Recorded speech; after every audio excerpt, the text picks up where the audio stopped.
You locked him up, Trav?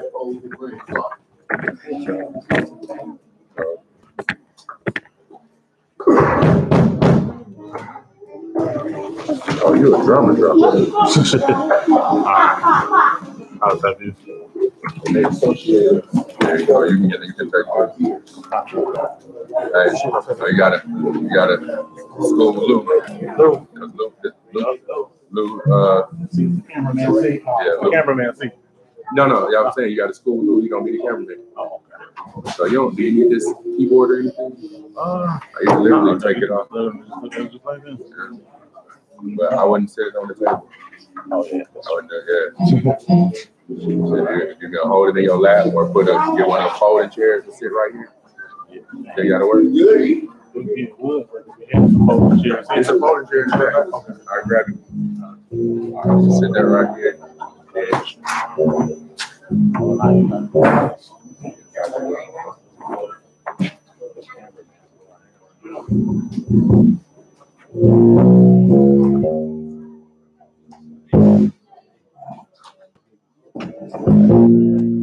These chairs are a little more comfortable than having the tables in here. It's comfortable. Y'all good out there?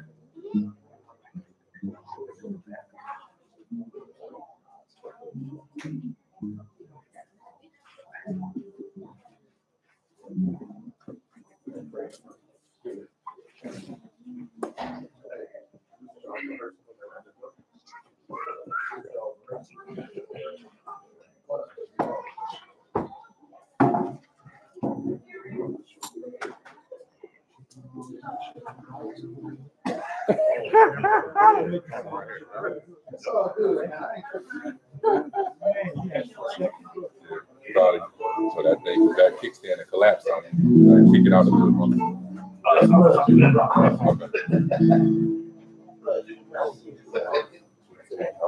So let him step it up to the next level. I see one in there. You ain't got that.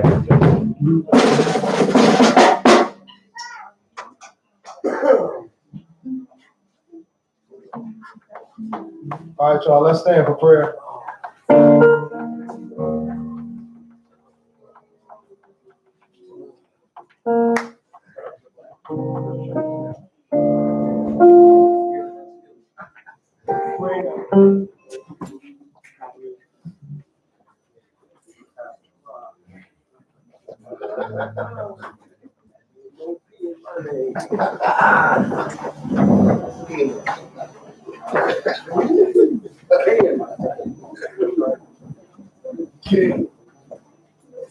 All right, all minds clear? This is Deuteronomy, chapter 6, at verse 4.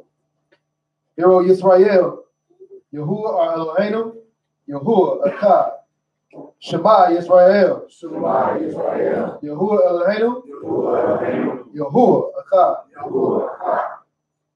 This is Shemot, or Exodus chapter 20, at verse 3. We will have no other mighty ones. Against the Most High. We will not make any carved image. Or any likeness. Of that which is in Shamayim above. Or which is in the earth beneath. Or which is in the waters under the earth. We will not bow down to them. Nor serve them. Yahuwah El. Jealous El. Visiting the wickedness of the fathers on the children. For the third and fourth generation of those that hate him, with showing kindness to thousands of those who love him and keep his commandments.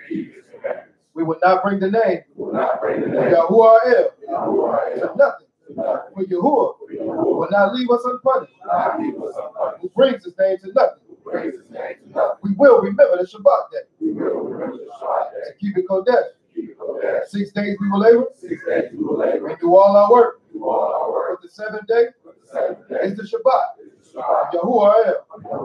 For in 6 days, Yahuwah made Shamayim and the earth and the sea and all that is in them, and rest of the seventh day. Rest of the seventh day. Therefore, Yahuwah Barak the Shabbat day. Therefore, Yahuwah Barak the Shabbat day. We will respect our father We will respect our father and our mother, and our so mother, that our days are long so that our days are long upon the earth. on the earth. We will not murder. We will not murder. We will not commit adultery. We will not commit adultery. We will not steal. We will not steal. We will not bear false witness We will not bear false witness against our neighbor. against our neighbor. We will not covet We will not covet anything anything that is our neighbor. that is our neighbor. Father, y'all come before you, asking that you will look upon your children, Father. Remove anything that is unlike you, Father. Incline your ear unto our voice, Father, and accept our petition, Father. We stand here, Father, on one accord, asking that you will hear our prayers, that you will be with us on this day, Father. Allow your Ruach to reign with us, Father, to be in the midst, Father, as we are learning of your word, Father, as your word proceeds forth, Father. Allow utterance to be given unto the speaker and understanding us to hear, so that we all may be doers of your word. We pray and ask that anybody who is in transition, Father, to allow them to make it safe, and that your word will proceed forth without hindrance, without obstacle, Father. All these things we pray and we give thanks. So be it. So be it.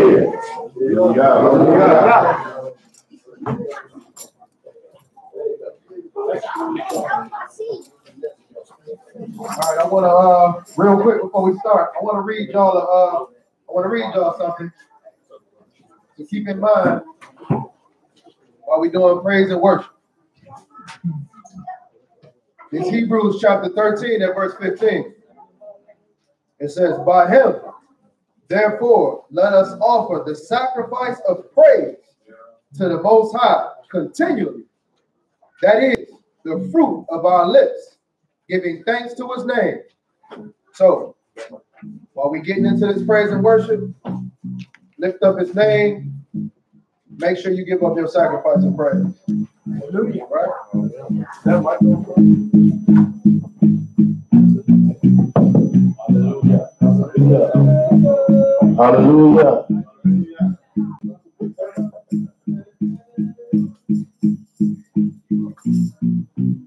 Bring it up, Dave. Bring it up. Come on, bring it up. Bring it up.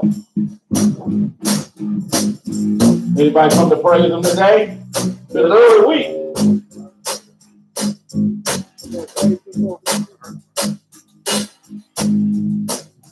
we go.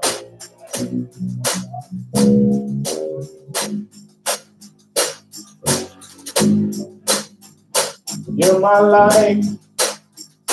You're my sword. You're my strength. My everything. I call you holy. I call you faithful. I call you righteous.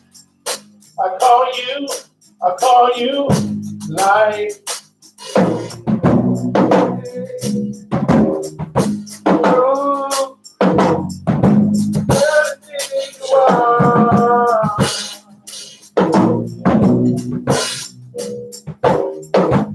Come on, y'all, sing it with me.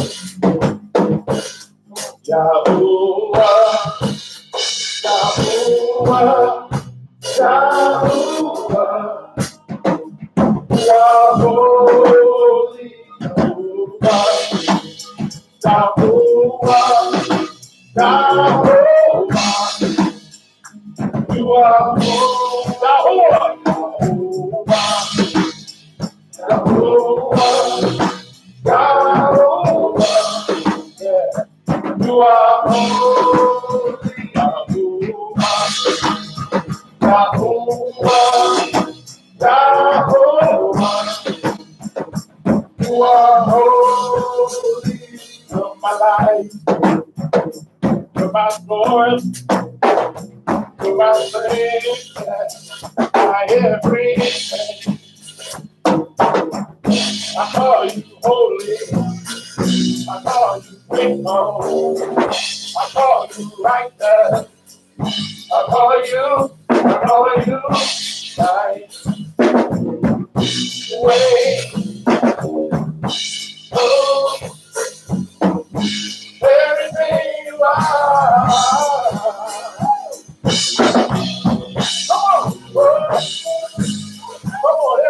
Follow by man. Yahuwah.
He's holy. He's good. He's righteous. He keeps us in our right mind. He keeps us going. Woo! Yeah. All right.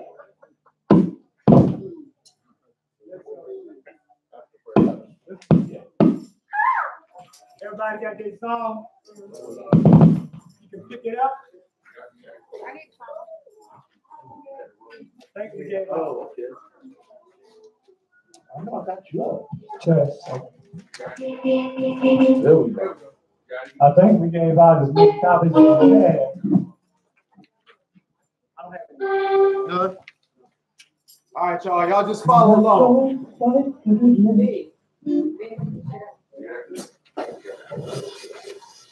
Y'all ready? Yeah. I'm gonna give y'all a little beat. I'm gonna tell you one time for y'all. We're gonna hit it a few times. You can feel for it, so you all know how it goes. All right?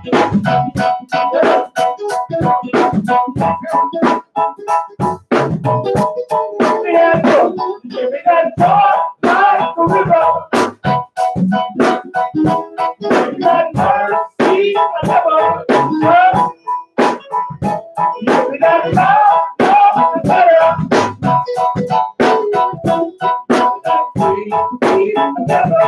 Oh, give me that joy. Give me that joy like the river.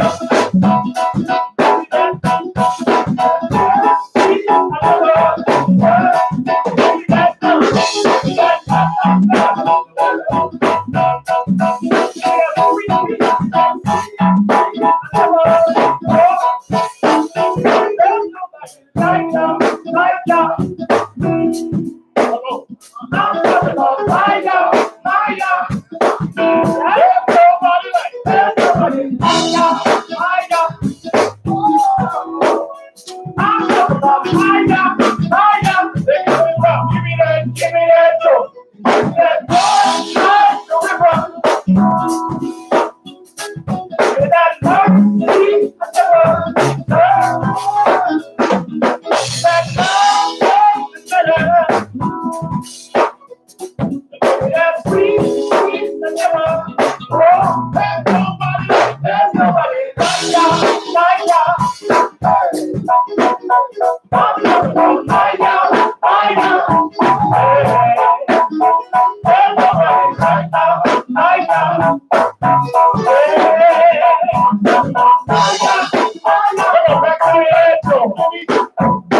Give me that joy like the river.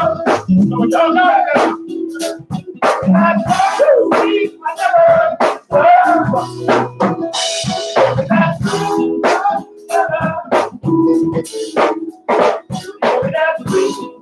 I never heard. There's nobody. There's nobody.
I'll never get enough of your love, God.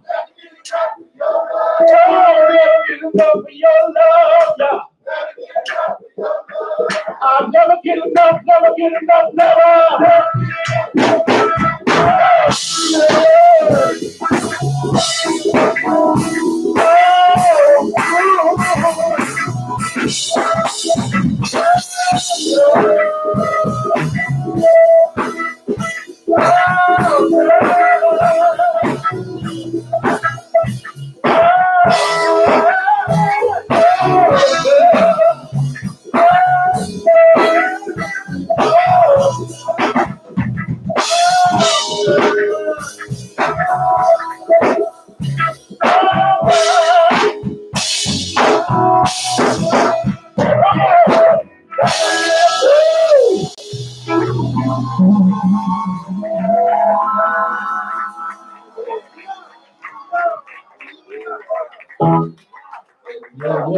Yeah.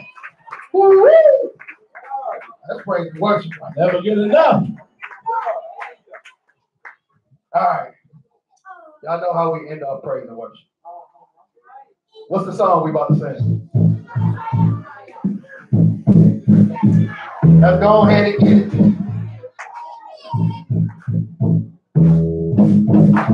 My wife put a little spin on this. My wife been waiting all week. She already dancing. Y'all ready?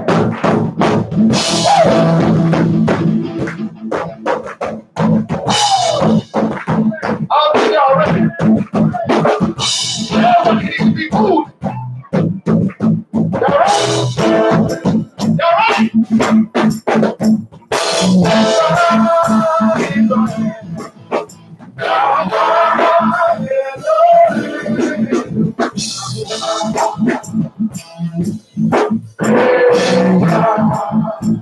Come on.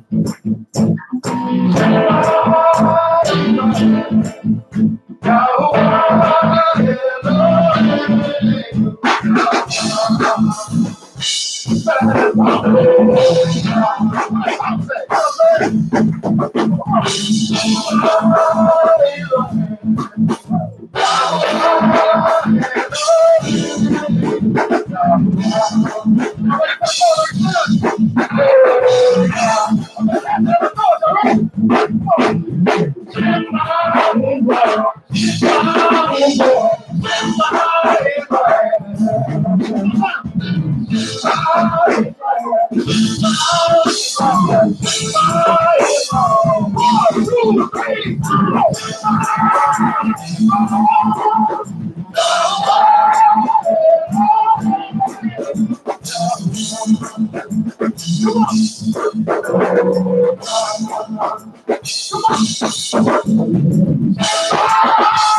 on.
Let's see if y'all can go on now. Hey, y'all ready?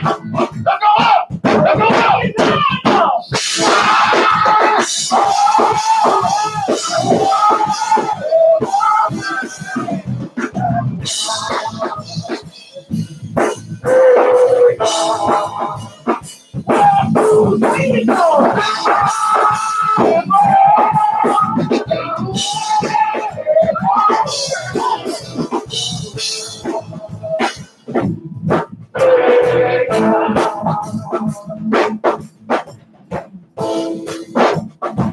Tonight is right. Tonight is right.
Oh, man.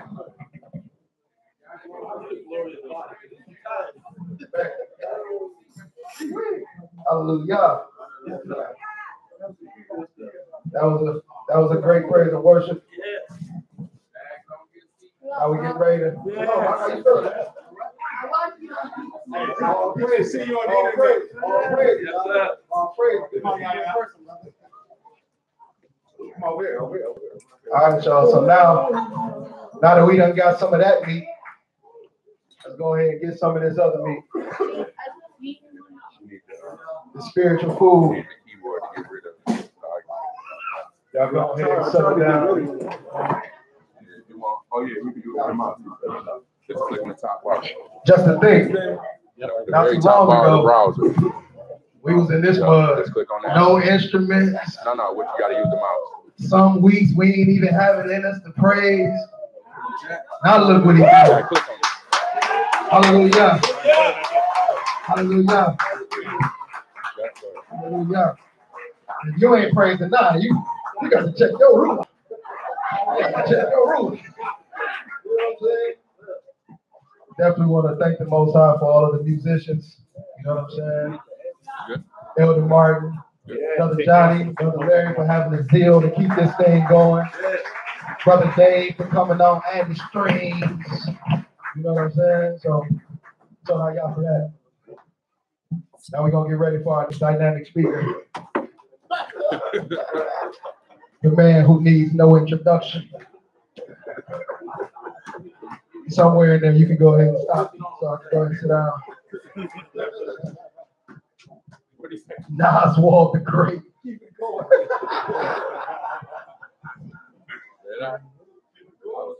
Keep it going. Keep it going. The man amongst boys.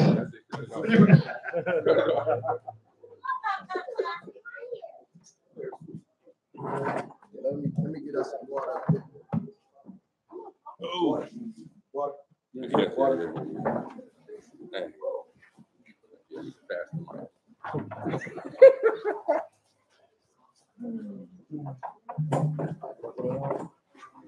I think so. Check 1, 2. Did I turn it off? Did I turn it off? Let me see. Turn it off.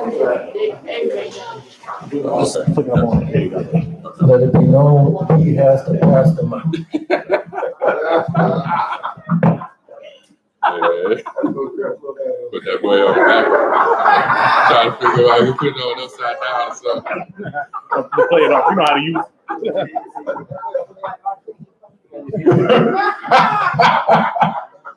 There we go. Now I feel like I got on one of them headphone joints. We'll find a way around that thing.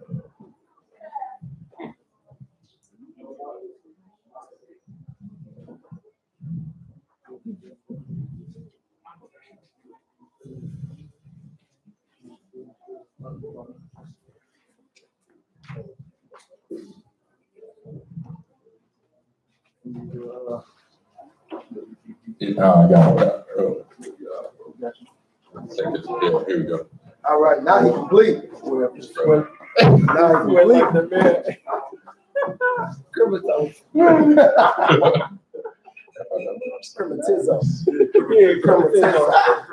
Crematism. Y'all say y'all ham, right? No, we can say that. All right, give me 1 second, y'all. If y'all got your phone, y'all mute y'all ringers on your phones. Oh, and then buy me some time. If it's your first time here, visiting with us, if you wouldn't mind standing up, introducing yourself to the rest of the family. It's like a family reunion. So we do it every week. If you wouldn't mind standing up and introducing yourself to the rest of the family, so we can greet you properly. Hallelujah. Hallelujah. Hallelujah. Big Yahuda. Was it, you say Big Yahuda? Big Yahuda. Big Yahuda. We've been seeing y'all on YouTube. That's Lil Yahuda. That's right. Oh, that's Lil Yahuda. Okay. Okay. It's all good. Y'all be seeing y'all on the internet, man. Y'all do good. Just come check y'all out. Hallelujah. Hallelujah. See y'all, man. Hallelujah. Hallelujah. Nate, been looking for something for a while. My brother Iran on Instagram, and talked to a couple people the other day on Facebook, and meaning to come. So, Hallelujah. love it so far. Hallelujah. Hallelujah. All praise. Shalom, shalom. Shalom. I got invited by my brother this week. Okay. Good first impression. Hallelujah. Hallelujah. Hallelujah. Well, for everybody, I know I ain't get a chance to, y'all was here last week. Yeah, I ain't get a chance to meet y'all because I wasn't here. But no, you don't got to do it again unless you want to. No, But I just want to introduce, I'm B. I just want to introduce myself to y'all. But for everybody else who's their first time here, just know that you're always welcome to fellowship with us. We here every week. Get started around 1:30, Hebrew class at 11, children's class at 12, and get that A1 praise and worship kicking off around 1:30, 1:45-ish, once we get everything situated. So it's been, before I go there, just want to make sure that y'all feel welcome. If you got any questions, kind of hold them to the end unless it's something real quick that we can address. We usually just hold them to the end, and we're gonna have a Q&A at the end. But just feel welcome to come out anytime, man. We're glad to have y'all, man. You're amongst family, and we appreciate y'all coming out. So it's because of that.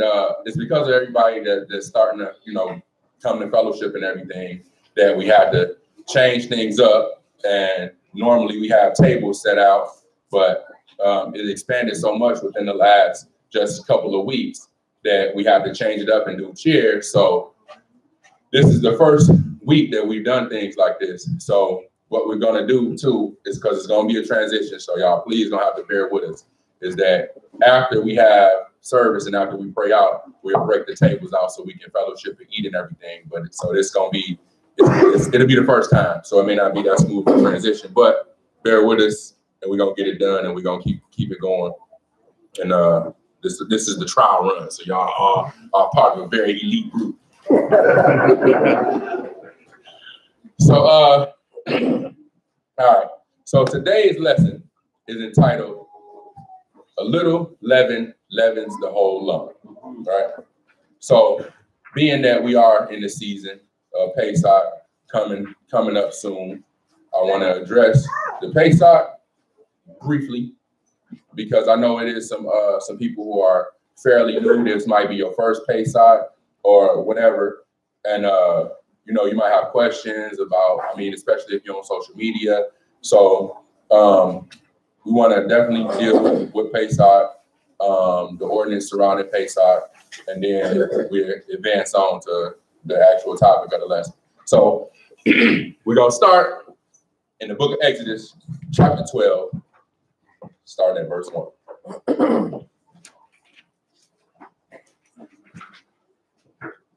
Everybody hear me good? Yeah. So I can take this mic off? No, Pastor. Oh, man. We throwing around fighting words, man. Right.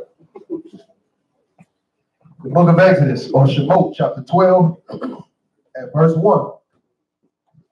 And Yahuwah spoke unto Moshe and Aharon in the land of Egypt, saying, This month shall be unto you the beginning of months. It shall be the first month of the year to you. So we understand that dealing with the season dealing with the seasons, we know that the first of the year is not January 1st. It is, in fact, begins in the spring as things begin to renew and bloom and blossom. And that's what the Most High is telling Moses right here. And this is why they were still dwelling in the land of Egypt. Just to give you a little background, they were still dwelling in the land of Egypt at this point. Go ahead. Speak you unto all the congregation of Israel, saying, In the 10th day of this month, they shall take to them every man a lamb, according to the house of their fathers, a lamb for a house. Okay. And if the household be too little for the lamb, let him and his neighbor next unto his house take it according to the number of the souls.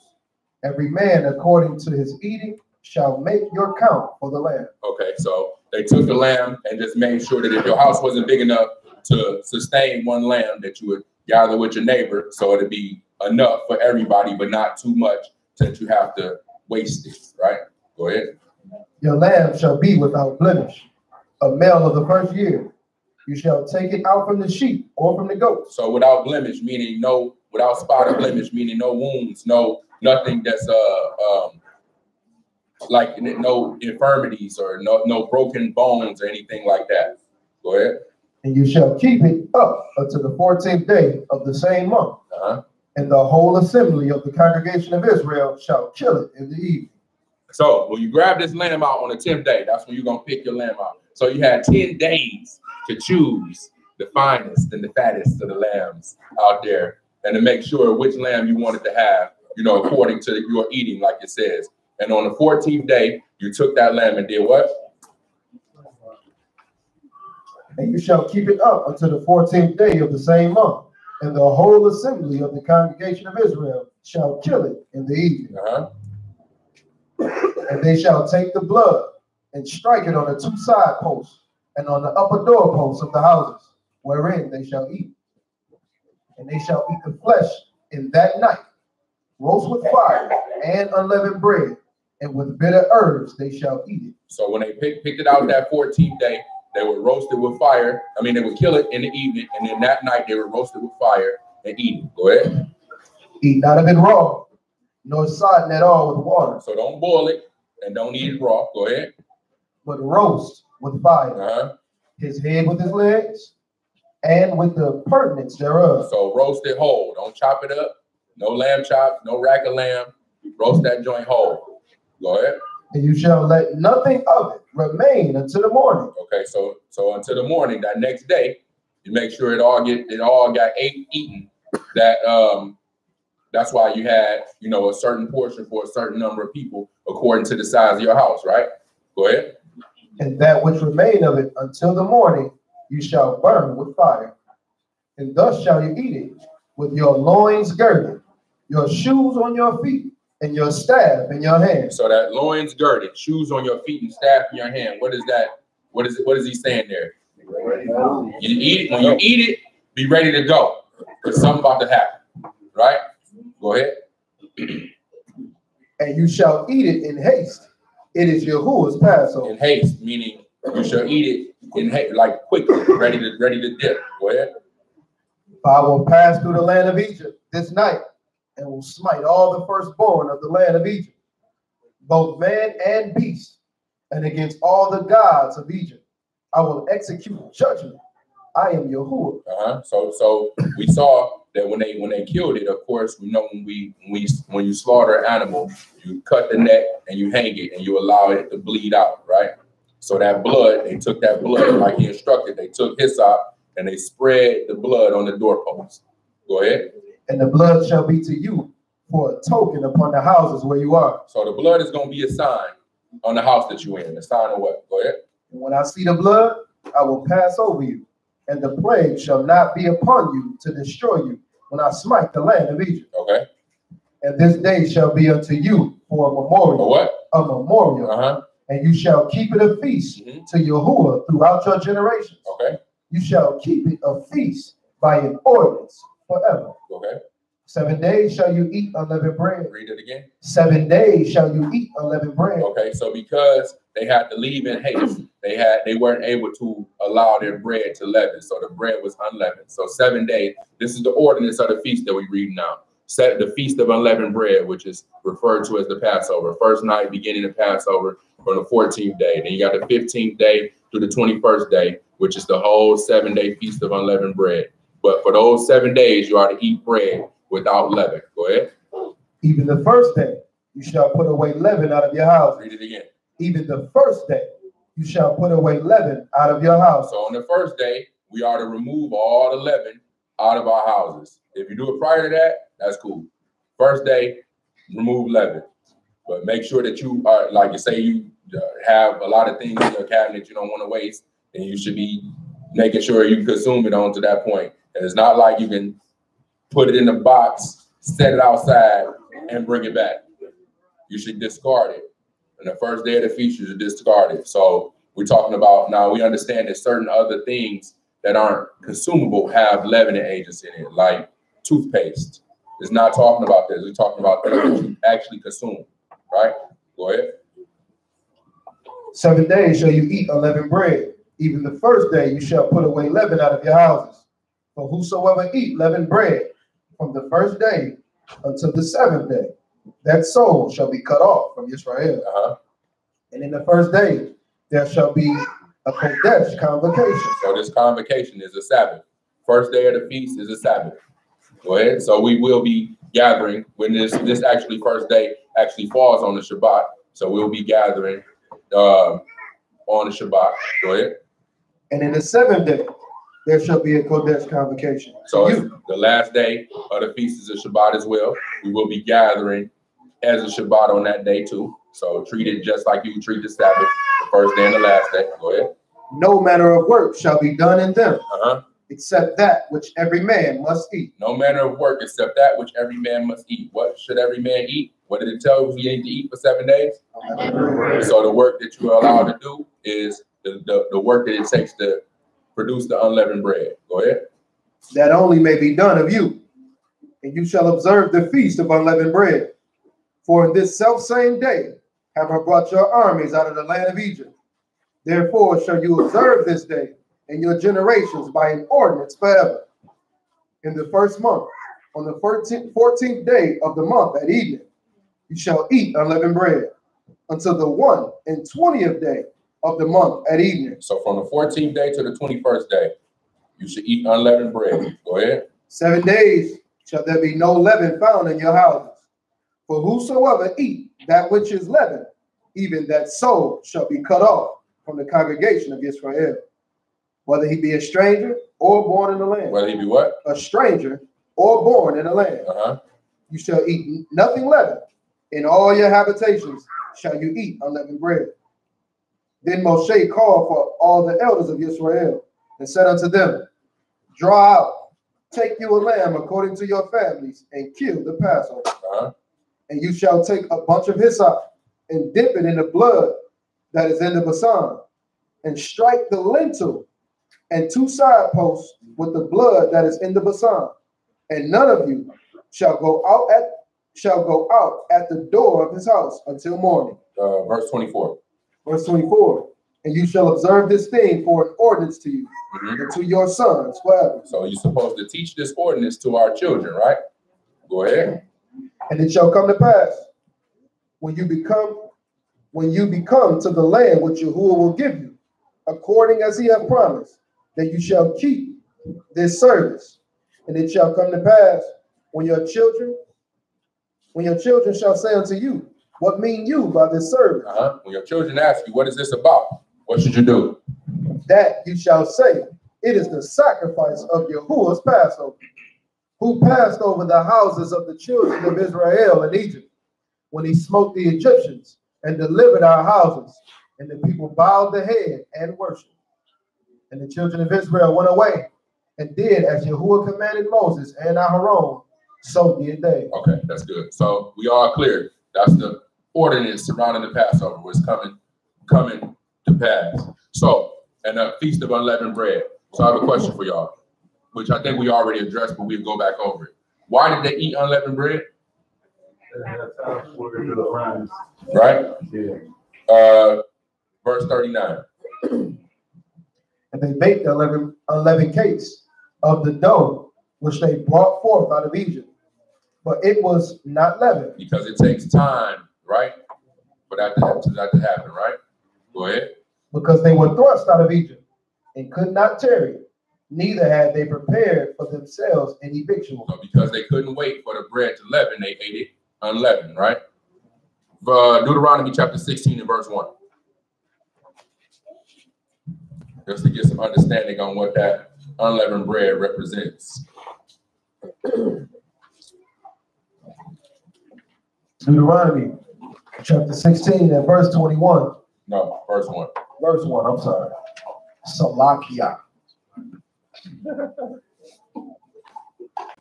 Deuteronomy 16 and 1.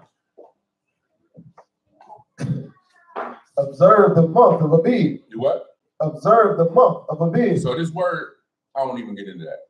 But go ahead. I'll get into it if the question come up. Go ahead. Observe the month of Abib and keep the Passover unto Yahuwah your Elohim. For in the month of Abib, Yahuwah your Elohim brought you forth out of Egypt by night. You shall therefore sacrifice the Passover unto Yahuwah your Elohim of the flock and the herd in the place which Yahuwah shall choose to place his name there. You shall eat no leavened bread with it. 7 days shall you eat unleavened bread therewith, even the bread of affliction. Even the bread of what? Even the bread of affliction. Okay, so the unleavened bread is referred to as the bread of affliction because it was a reminder of the affliction that they suffered when they was in Egypt.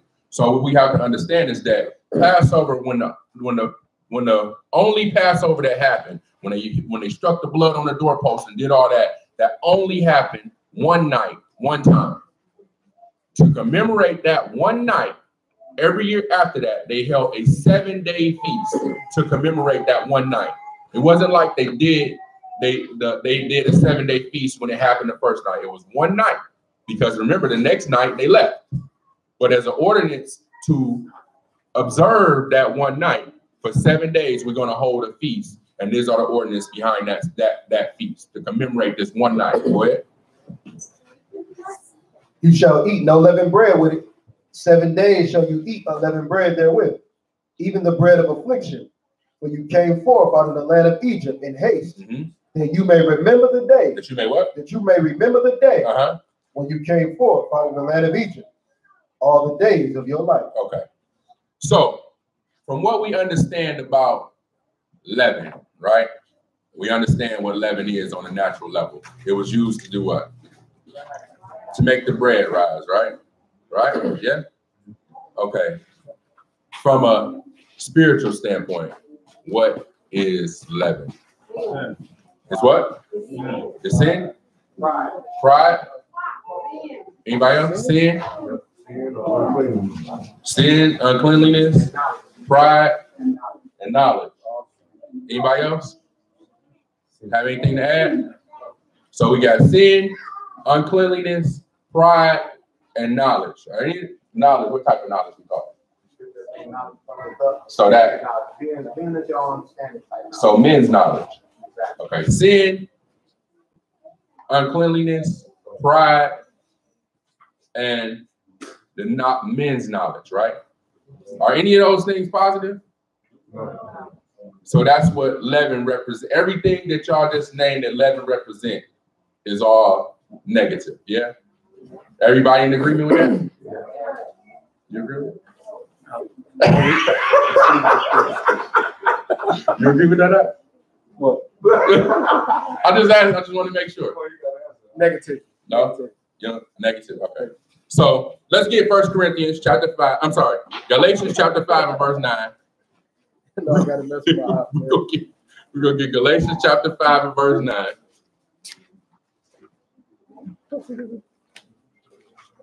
Hey. So leaven ain't a good thing.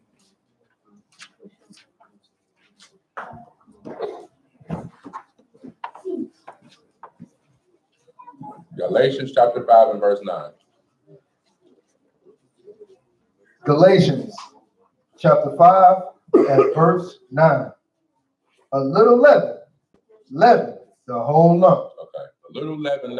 So 1 Corinthians chapter 5 and verse 6. So a little leaven leavens the whole lump. So a little sin, a little pride, a little uncleanliness, a little knowledge of men is going to corrupt the whole lump. The lump being the body, the person. Okay. 1 Corinthians 5 and verse 6.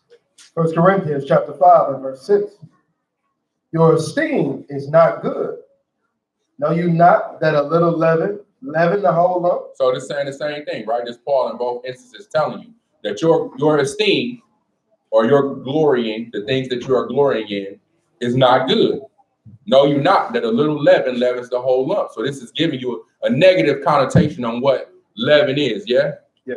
Okay. Let's grab Matthew chapter 13 and verse 31.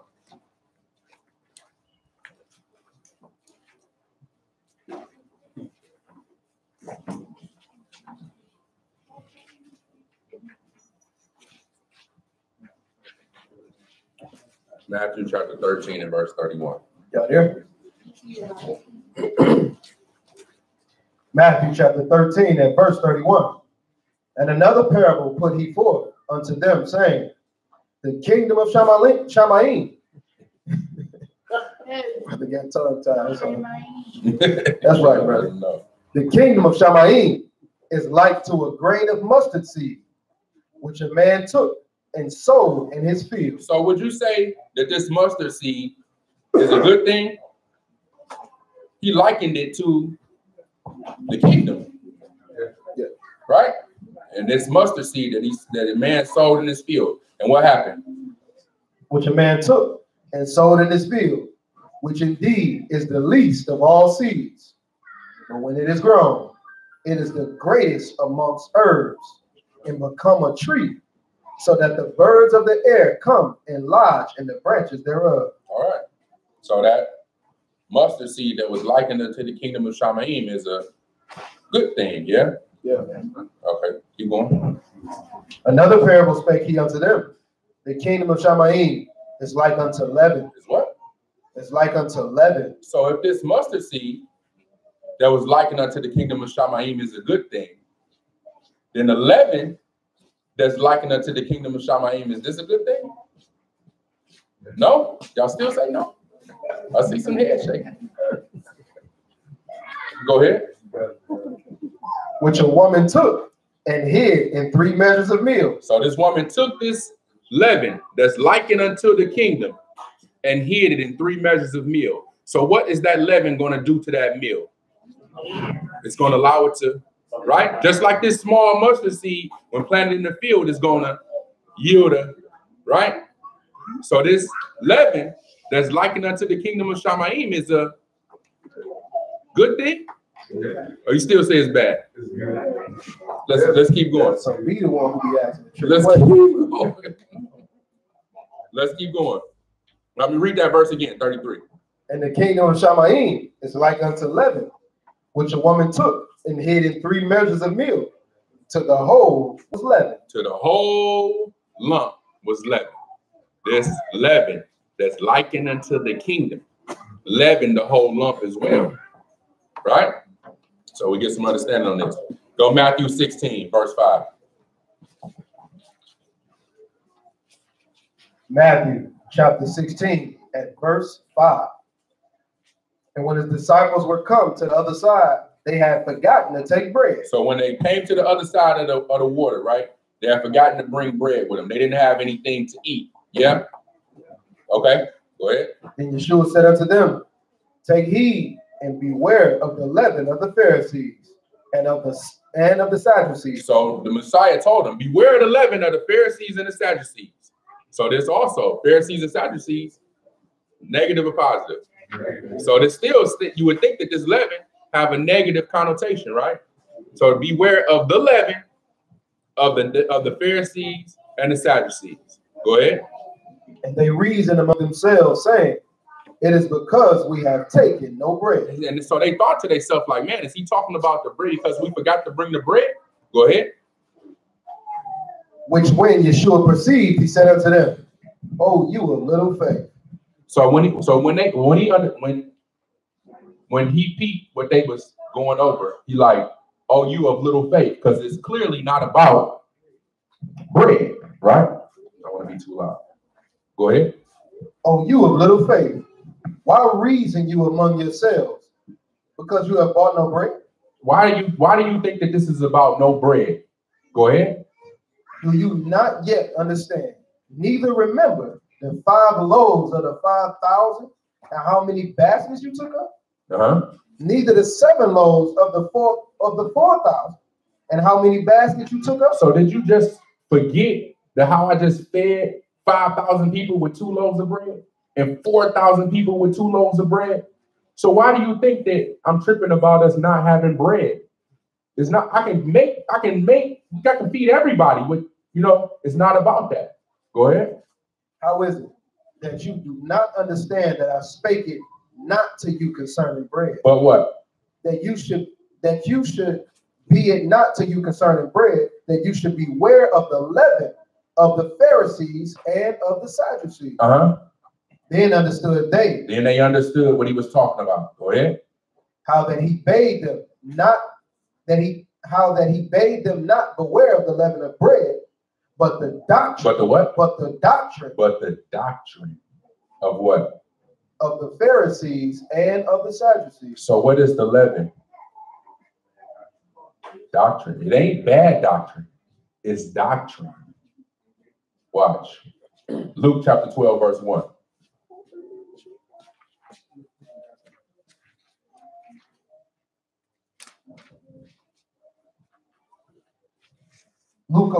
Luke chapter 12 and verse 1. In the meantime, when they were gathered together, an innumerable multitude of people, insomuch that they trod upon another, he began to say unto his disciples, first of all, beware you of the leaven of the Pharisees. There you go again, which is what? Which is hypocrisy. So the leaven of the Pharisees, or the doctrine, or the teachings, that's what doctrine is. H3948 is teachings or learning or instruction of the Pharisees is hypocrisy, right? Why was it called hypocrisy? Let's get Matthew chapter 15 and verse 1. Because what was the Pharisees' doctrine? Say it again so everybody can hear you. Tradition. That was the Pharisees' doctrine. Matthew 15 and verse 1. Matthew chapter 15 and verse 1. Then came to Yeshua scribes and Pharisees, which were of Jerusalem, saying, How do your disciples transgress the traditions of the elders? The what? The traditions of the elders. Uh-huh. For they wash not their hands when they eat bread. But he answered and said unto them. So then the Messiah, and they asked him, why do they transgress or break the traditions of the elders? But the traditions of the elders is not law, right? So then in reverse, Mashiach asked them, read. Why do you also transgress the commandment of Elohim by your traditions? So the traditions was actually in complete opposition to the law, right? So the doctrine of the Pharisees, their teachings, where they taught by traditions of men, jump down verse 7. Where they taught by traditions of men is what Messiah was telling them beware of. That's the leaven. Watch, we don't see as we keep going. You hypocrites, well did Isaiah prophesy of you, saying, this people draw near unto me with their mouth, and honor me with their lips, but their heart is far from me. But in vain they do worship me, teaching for doctrines the commandments of men. Teaching for what? For doctrines. For doctrines. And that doctrines is, again, that was likening the doctrine of the Pharisees was that leaven, right? So let me ask y'all this. When you get, so leaven, right? It's a small piece. Oh, okay. It's a small piece. I'm going to do up that. It's a small piece of dough, right? And they take that small piece of dough and put it with a bigger piece of dough. And then that bigger piece of dough becomes leaven, right? And then when you're ready to bake another loaf, what you do? You take another little piece from that and you put it with this other little piece, with this big piece. And then you make another. And then what you do when you're going to make the next loaf? You take another piece and then you make another loaf. And then in order to make so on and so forth. So what is tradition? You keep taking a piece of the same bad doctrine and passing it along and passing it along and that's what leaven is. You take a little piece and you create another corrupt lump. Then he take a little piece of him and create another corrupt lump. Then he take another, and so it becomes vain. It becomes vain tradition, right? Traditions of men. Let's go 1 Corinthians chapter 5, verse 6.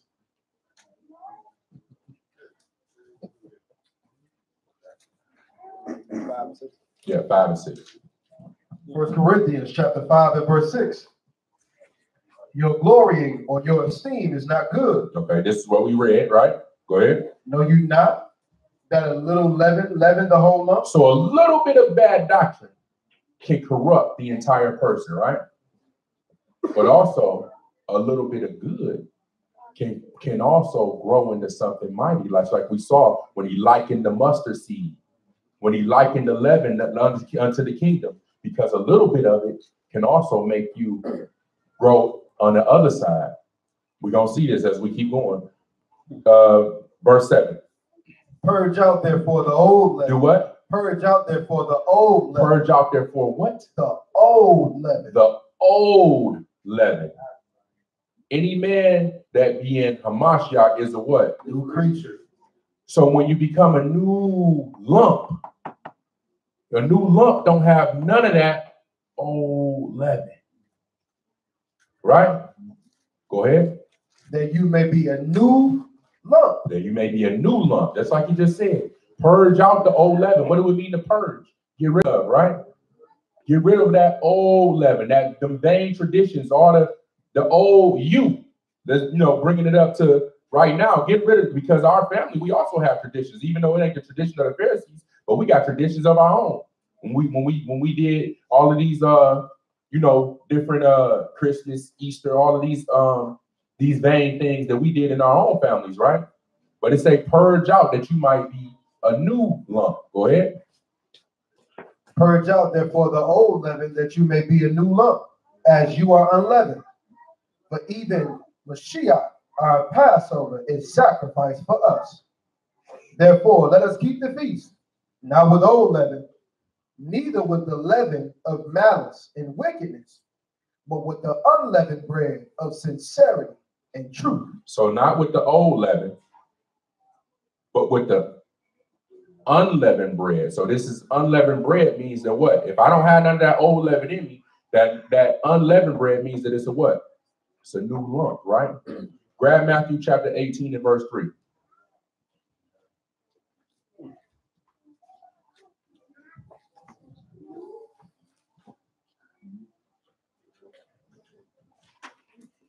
Matthew chapter 18 at verse 3.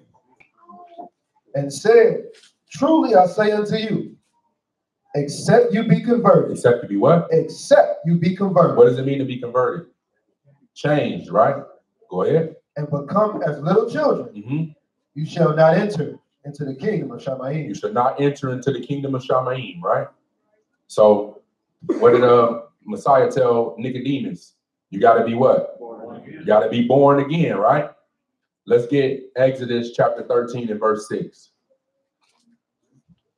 And when he told him in, 1 Corinthians chapter 5, he say, purge out the old leaven and let us do what? Let us keep the feast, not with the old leaven of malice, but with the unleavened bread of sincerity, right? So read Exodus chapter 13, verse 6. Exodus chapter 13, verse 6. 7 days shall you eat unleavened bread, and in the 7th day shall be a feast to Yahuwah. Unleavened bread shall be eaten 7 days, and there shall no leavened bread be seen with you, neither shall there be leaven seen with you in all your quarters. So get rid of all the leaven. He's telling you right here. The ordinance of the feast is to do what? Purge out the old leaven. Right? All that nonsense that you took with you, that you had in Egypt, right? Purge it out, get rid of it. So we see, matter of fact, grab 1 Corinthians chapter 10, verse 1. We see that when they first,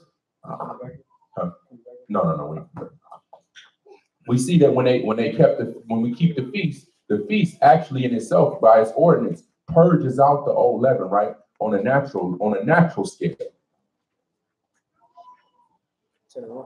10 and verse 1. 1 Corinthians chapter 10 and verse 1. Moreover, brethren, I would not that you should be ignorant how that all our fathers were under the cloud and all passed through the seas and were all baptized unto Moses in the cloud and in the sea, and did all eat the same spiritual meat, and did all drink the same spiritual drink. All right, so that's good. Grab Deuteronomy chapter 8 and verse 1. What spiritual meat is he talking about here? Talking about what? Manna. Let's get a little understanding on manna. Deuteronomy chapter 8, verse 1. Deuteronomy chapter 8 and verse 1. All the commandments which I command you this day shall you observe to do, that you may live and multiply, and go in and possess the land which Yahuwah swear unto your fathers. And you shall remember all the way which Yahuwah your Elohim led you these 40 years in the wilderness, to humble you. To do what? To humble you. To prove you. To know what was in your heart, whether you would keep his commandments or no. Okay. And he humbled you and suffered you to hunger and fed you with manna. Yeah, that's what the Ak just said, right? Manna. Go ahead. Which you knew not, neither did your fathers know, that they might make you know. That they might what? That they might make you know that man do not live by bread only, but by every word that proceeds out of the mouth of Yahuwah. Okay, so go ahead, finish that off. Do man live? Do man live? By every word that proceeds out of the mouth of Yahuwah does man live. Grab Exodus 16. So he said in verse 3, Deuteronomy 8 and 3, and he humbled you and suffered you to hunger and fed you with manna. Is manna natural or spiritual? Spiritual. But also natural, right? It was something that they physically ate, right? And it says, which you knew not, neither your fathers know, that you might know that man does not live by bread alone, but by every word that proceeds out of the mouth of the Father does man live. So it lets you know that there are spiritual implications behind the manna as well, right? Exodus 16 and verse 4. Exodus chapter 16 and verse 4. Then said Yahuwah unto Moshe, Behold, I will rain bread from Shamaim for you. Rain what? Bread Uh-huh. from Shamaim for you. Mm-hmm. And the people shall go out and gather a certain rate every day, that I may prove them, whether they will walk in my law or no. Uh-huh. And it came to pass that on the 6th day they shall prepare that which they bring in, and it shall be twice as much as they gather daily. Okay. Verse 14. Verse 14. And when the dew that lay was gone up, behold, upon the face of the wilderness, there lay a small round thing, as small as the hoarfrost on the ground. And when the children of Israel saw it, they said one to another, It is manna. But they wist not what it was. And Moses said unto them, This is the bread which Yahuwah hath given you to eat. This is the bread which y'all have given you to eat. So, go ahead, read. This is the thing which Yahuwah hath commanded. Gather of it every man according to his eating, and omer for every man according to the number of your persons. Take you every man for them which are in his tents. And the children of Israel did so, and gathered some more, some less. And when they did meet it with an omer, he gathered much. He that gathered much had nothing over, and he that gathered little had no lack. They gathered every man according to his eating. And Moses said, Let no man leave of it till the morning. Okay, so he's supposed to bake it that day, right? And don't leave it until the morning, right? So if you baked, if you made dough for bread and you baked it that day, what kind of bread was it? It was unleavened, right? Go ahead. Notwithstanding, they hearkened not to Moshe.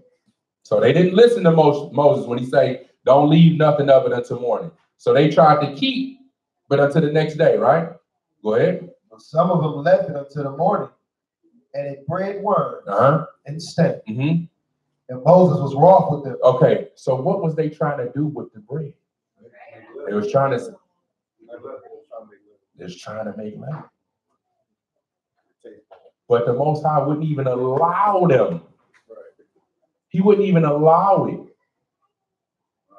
So the same thing, which, like I said, you take a little bit from this lump and create a new lump, a little bit. The Most High wasn't even allowing it. He was purging leaven on a natural level every day because they're supposed to have been doing it on a spiritual level every day, trying to rid themselves of all the malice and the nonsense that they walked through the wilderness with when they came out of Egypt. It's the same thing for us. It's supposed to be, even though we got a feast dedicated to it, we're supposed to be purging out the old us every day. Every day. There's no way that we can be a new creature if we in Hamashiach, if we still dealing in our old ways and still doing the old things we used to do. We literally have to be new. Except you be converted means change. You can't be the same you and expect that, yeah, I'm living in Hamashiach. It's no way. This is completely against what the Messiah is teaching. Get Ephesians chapter 4 and verse 20.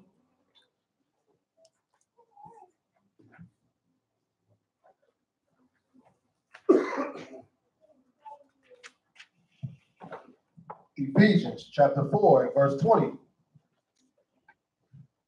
But you have not so learned Mashiach. If so be that you have heard him and have been taught by him, as the truth is in Yeshua, that you put off concerning the former conversation. That you do what? That you put off concerning the former conversation. The old man. The what? The old man. Which is corrupt. Which is what? Corrupt. So if there was no corruption in you beforehand when you came to the Messiah, what would be the point of you coming to the Messiah? Right?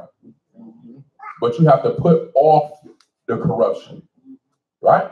Go ahead. Which is corrupt according to the deceitful lust, and be renewed. And be what? And be renewed in the ruach of your mind. And that you put on the new man, which after Elohim is created in righteousness and true holiness. So let us purge out the old leaven, not keeping the feast with malice, but with the unleavened bread of sincerity. Right?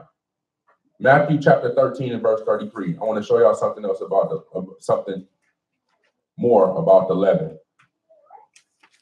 13 and 33.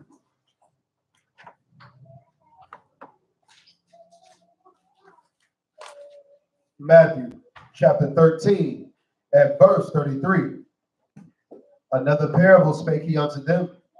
The kingdom of Shammai is like unto leaven, which a woman took and hid in 3 measures of meal, till the whole was leavened. So until the whole was leavened. So the kingdom of Shammai is like unto leaven, that a woman used to leaven a whole 3 measures of meal, right?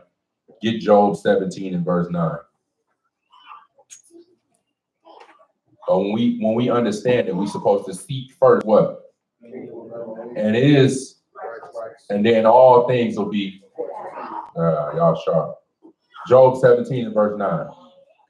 Job chapter 17 and verse 9. The righteous shall hold on his way. The righteous shall what? The righteous also shall hold on his way. So the righteous shall hold on his way. So once we get that leaven that's likened unto the kingdom, right? And hold on to it, right? Go ahead. What happens? And he that hath clean hands shall be stronger and stronger. Shall be strong. So you should start to gain strength when you're talking about righteousness and holding on to the kingdom and your hands being clean, right? Because what did he deem the people whose hands were full of blood? Was those righteous or wicked? Right? So having clean hands is equated to righteousness, but a righteous shall be stronger and stronger, right? Proverbs 4 and 18.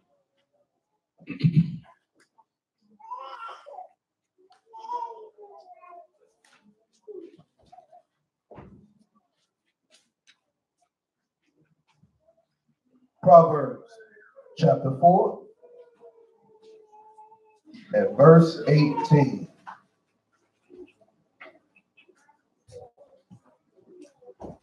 But the path of the just is as a shining light. So the path of the just. So we're talking about righteousness again. And your path, right? That righteous path that we ask the Most High to direct our path and order our steps. This is something that I personally pray for all the time, right? But the path of the just is a shining light. It's as a shining light that does what? That shines more and more unto the perfect day. It shines more and more into the perfect day. What's the perfect day? The perfect day is the end, right? The completion, right? So that light, that path is lighted more and more until the end. But we're talking about righteousness. John chapter 15 and verse 1. So that little leaven that leavens the lump, showing that it grows, right? Strength grows. The path grows lighter more and more with more and more light. John 15 and verse 1. John 15:1. I am the true vine. My Father is the husbandman. Every branch in me that bear not fruit, he take away. So he take away the branches that don't bear fruit. But what the branches that do? Go ahead. And every branch that bear fruit. But every branch that does bear fruit. Now we're talking about the fruit of the Ruach, right? Those things that you produce on a righteous scale, right?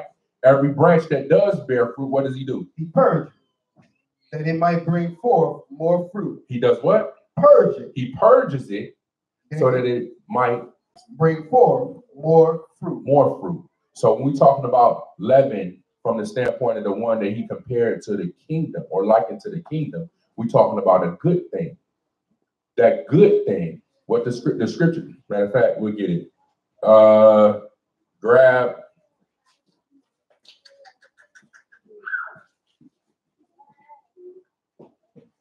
Let's grab John chapter 6 and verse 26.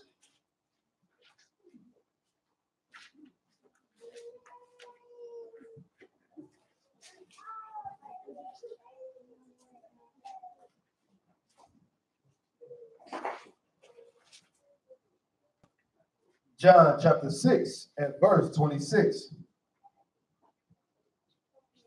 Yeshua answered them and said, truly, truly, I say unto you, you seek me, not because you saw the miracles, but because you did eat of the loaves and were filled. Talking about when he fed the 5,000, right? Go ahead. Labor not for the meat which perish, So don't work for that meat which is gonna perish, it's gonna die, right? Go ahead. but for that meat which endure unto everlasting life, which the Son of Man shall give unto you. For him have Elohim the Father sealed. Then said they unto him, what shall we do, that we might work the works of Elohim? Yeshua answered and said unto them, this is the work of Elohim, that you believe on him who he hath sent. Okay. They said therefore unto him, what signs show you then, that we may see and believe you? So what sign are we gonna see that we should believe on you? Go ahead. What do you want? Our fathers did eat manna in the desert. So our fathers had manna when they was in the desert. That was the sign. Did that sign do anything for them? Go ahead. Our fathers did eat manna in the desert, and that's written. He gave them bread from Shamayim to eat. Then Yeshua said unto them, truly, truly, I say unto you, Moshe gave you not that bread from Shamayim. So Moses didn't give you that bread from Shamayim, but what? But my Father give you the true bread from Shamayim. For the bread of Elohim is he which come down from Shamayim and give life unto the world. Hold on, Nemo going around. Nemo got him out. Read that again. Yeah. If your car is parked in this lot, that's what it's about. If your car is parked in this lot right here to the side, you gotta move it. Nobody car parked there. Nobody's tripping out. Go ahead. Read that again. And Yeshua said unto them, I am the bread of life. He that come to me shall never hunger, and he that believe on me shall never thirst. But I said unto you, that you also have seen me, and believe not. All that the Father give me shall come to me. That's good right there. So we understand that the bread that it's talking about, so when we get that bread from Shamayim, the bread that's the leaven that's likened unto the kingdom, we dealing with Messiah, right? And if we take a little bit of that leaven, right? That leaven is supposed to leaven our whole lump, right? So when you're talking about the leaven that little leaven leavens the whole lump, it's not always a negative thing, because if you take a little bit of his leaven or his doctrine or his teachings, it's supposed to also leaven the whole lump to make that lump a righteous lump, and that strength continue to grow, and that path continue to be lightened, and that fruit continue to be produced, right? Last one. Let's grab 2 Corinthians chapter 4. And we'll finish up. 2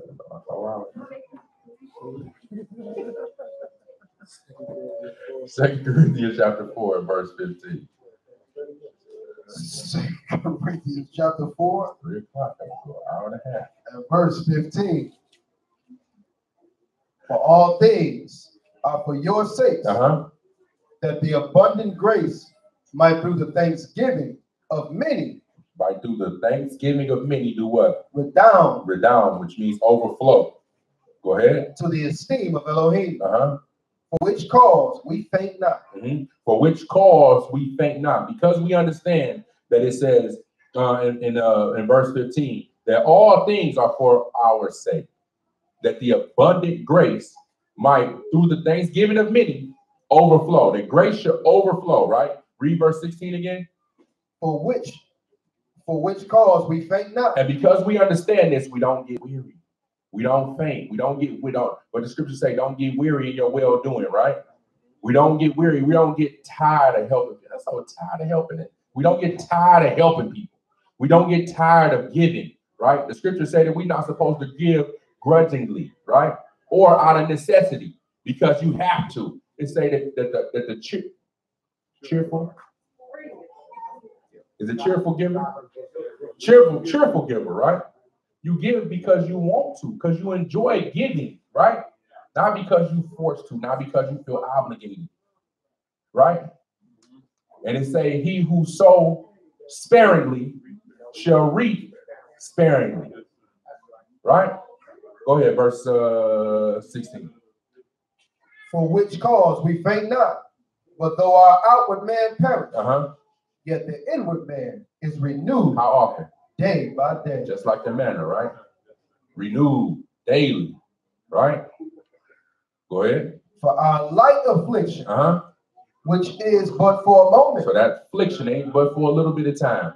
Now, mind you, they spent 40 years in the wilderness. To them, that seemed like forever.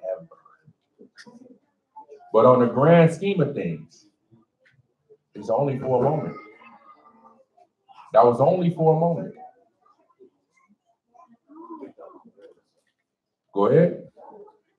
For our light affliction, which is but for a moment, work for us a far more exceeding and eternal weight of esteem. So that light affliction that we suffer, yeah, we are suffering affliction for sure as a people. But it's only for a moment. And it worked for us on a greater scale when we're talking about eternity. Go ahead. While we look not at the things which are seen, but at the things which are not seen.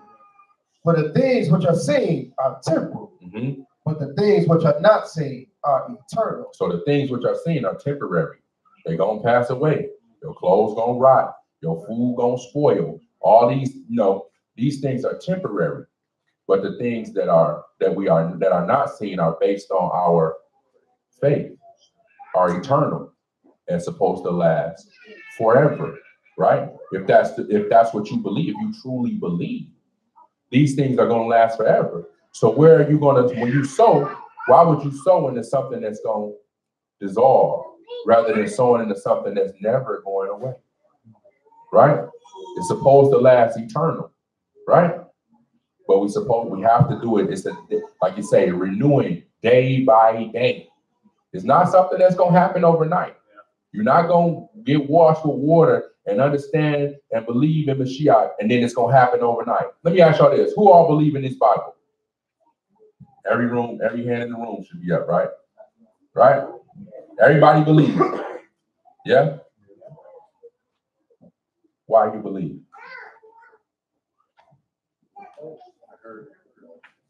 Why do you believe? Everybody hand was up. I should be hearing. Because you heard the word. Anybody else? Faith. What you say? So you believe based on faith, eternal life, because you heard the word, right? You believe wholeheartedly, half-heartedly. We got some lukewarm. All the lukewarm people, hold your hand up. Got that. Almost had it. But we believe this thing wholeheartedly, right? So, where is your work? Where's your work?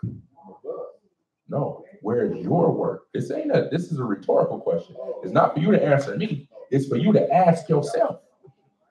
If you believe in this Bible wholeheartedly, where's your work? Your work should be a representation of that.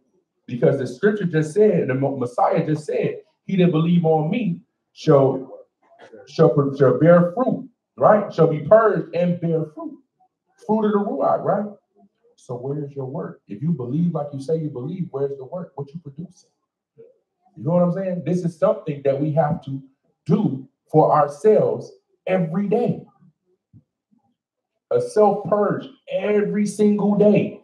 Don't lay up that old stuff from yesterday. New every day, right? Renewing the mind on a daily basis to the point where you should be able to look back and say, I'm different. When somebody could, we're not talking about the difference of I used to kill people, now I don't kill people no more, I just rob them. We're talking about a complete difference, right? Well, you did change. But we're talking about a complete difference, right? A complete change. We're not talking about I'm not as bad as I used to be. You know what I'm saying? We understand that everybody's favorite word when it comes to change is it's a process. Right? I'm still working on it. I ain't doing me yet. I'm still working on it. I'm trying. Nah. You're supposed to be new off top. You're supposed to be new. Imagine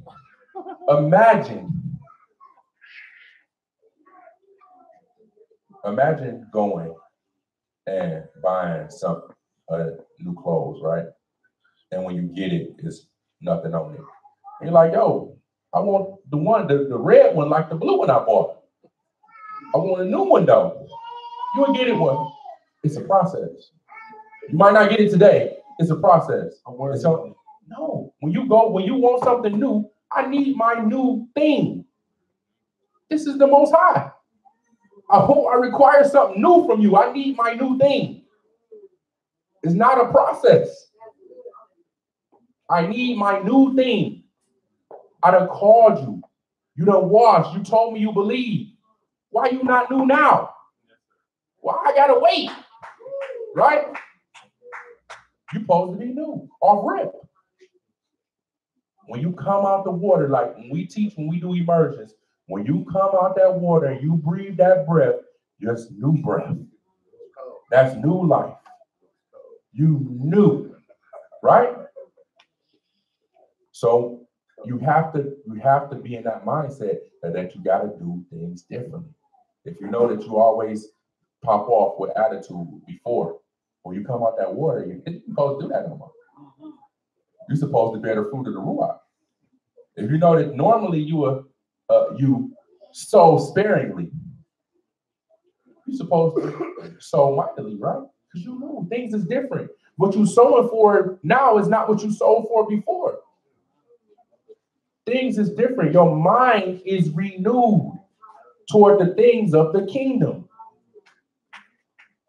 Leaven, likened unto the kingdom, right? Right? Okay. So. Go ahead, brother. Go ahead. Go ahead now. I'm going to open the floor up for questions.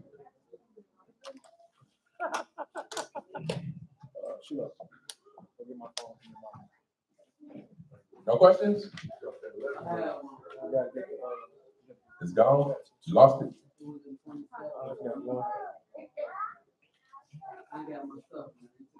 They took it.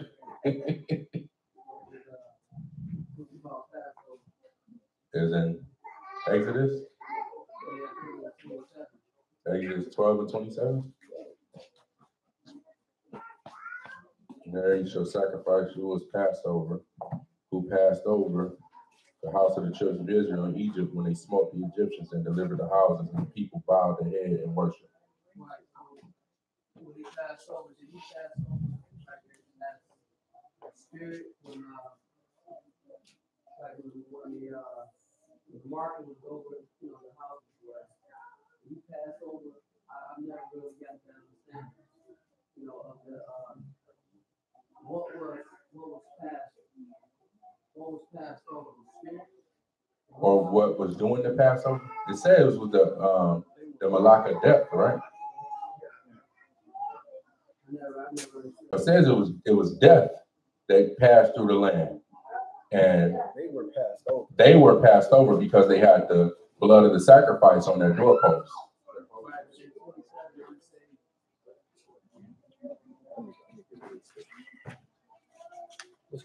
It says who passed over the houses is the sacrifice of who was Passover, who passed over the houses of the children of Israel in Egypt. Talking about that part? So it's talking about Yah passed over the houses. Yeah. The houses are the children of Israel, the ones who have followed the ordinance and put the blood on their doorpost. Absolutely. And so now understanding that Mashiach is our Passover, we receive his blood on us, right? Allowing us to not be partakers in the plagues that's happening and to come. That's good? Okay. Anybody else? What you got? For unleavened bread, since the seventh day is on Sabbath. The first day is on Sabbath. The seventh day is on the first day of the week, on a Friday. I'm sorry, the sixth day of the week. My bad. Sixth day. The unleavened bread, since it's Sabbath, are you able to cook the bread on that day? Yeah. That's what it said. That which every man must eat. So you don't have to cook on the day before, right? Mm-hmm.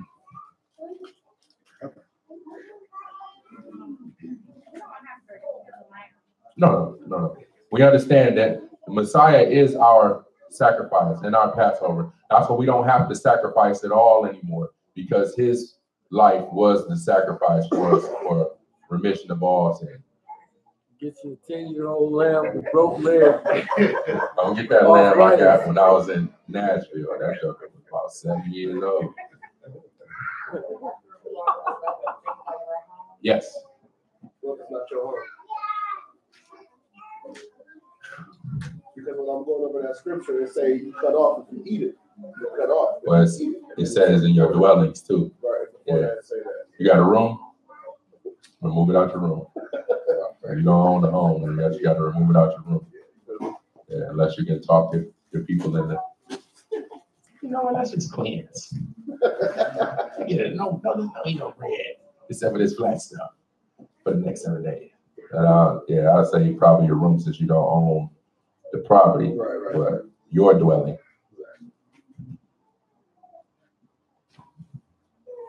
Had another question in here?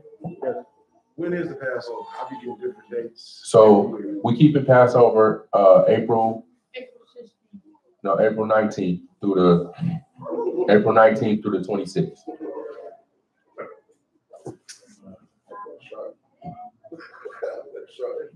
He ain't shy at all. That's all right. It's all good. Like you said, we folks family. It's all good. August 16th. Remember August 16th. That's the gathering. August 16th is the gathering. Yep. 16, 18, right? 16th. Yeah, 16th, 18th. Yeah. Yeah, we pay attention. We watching. No doubt. That's all I got. Yeah.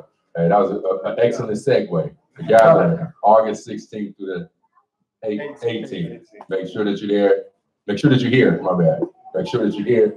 You'll have us a good time. All right, we got a couple couples on the chat. Unless we got anything else in here? We good? Okay, we got a couple questions on the chat, y'all. Bear with us. One is, so is it the new year yet? I thought it was tied to the new moon also. Yeah, it is, but it's not yet. Okay.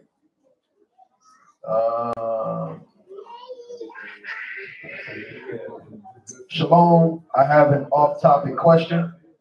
As Hebrews, are we not supposed to celebrate birthdays? And if so, how are we supposed to acknowledge someone getting older? Well, it's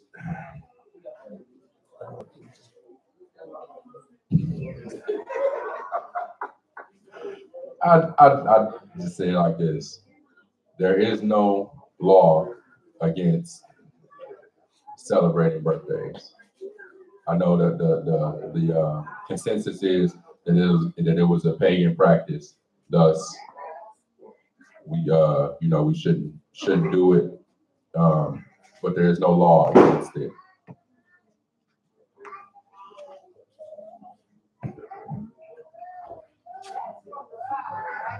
Was that the one? Yeah. I mean, so I'll say this: there's no evidence in the scripture where people celebrated birthdays, and there is no law against celebrating birthdays. So where there is no law, There is no sin. There's no sin. that's the one. What about that's a ritual? That Cake and a candle, something different. yeah, that's the ritualistic. There you go. So the acknowledgement of somebody getting older, there's nothing wrong with that. They had to keep track of how old people were. You know what I'm saying? So Certainly did. when you go too far is when you start to do like the worshiping type of stuff. You know what I'm saying? You know how people get super extra. You know what I'm saying? You go into right. You say birthday month. It's my birthday every day. You know what I'm saying? You know, kiss the ring. You know what I'm saying? That type of stuff, man. Then you get into some extra stuff. But the acknowledgement, you know what I'm saying? Hey, Toda for giving you another year. You know what I'm saying? It's nothing wrong with that. Thank the Most High for waking you up another day. Absolutely. Oh, go ahead.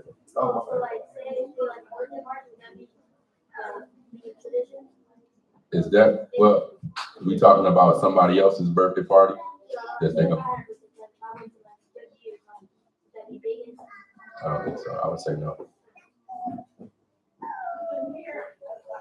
He was saying if he wanted to go to Chuck E. Cheese when he had his birthday. You said Chuck E. Cheese, didn't you? Okay, yeah. Would that be? Next question. Israel did leave the same night of the Passover? Question. Did Israel leave the same night of the Passover? Yes. Night meaning it was dark outside when they left, yeah. Same day, they're back. Mm-hmm. All right. Go ahead. What do you say to a person who says, I believe some of the Bible, but all the Bible I don't believe in? How do you make them understand? Wait, say it one more time. How do you make them understand that you can't just believe some of the Bible? What's the part that they believe? The first thing they say is,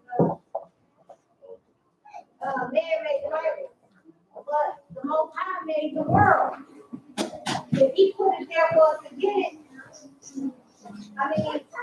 the only thing I would say you can show them scriptures is like you have to, first off, this is the way that you have to do it.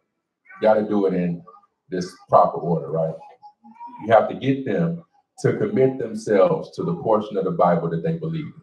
Well, what part do you believe?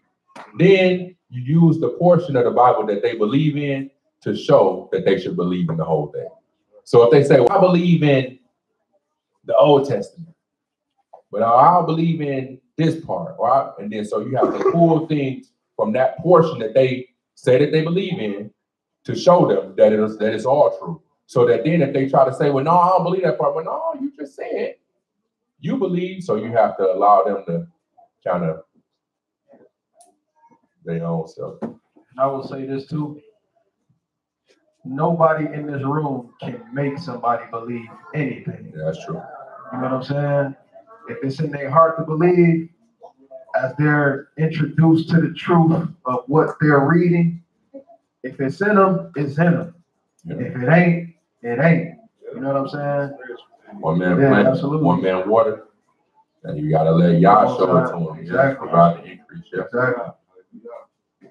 Plant the seed. Go ahead. Mm-hmm. Back to the birthday. Mm-hmm. Okay, you know, it's not in the law. You know, say happy birthday and remind it of not a big celebration.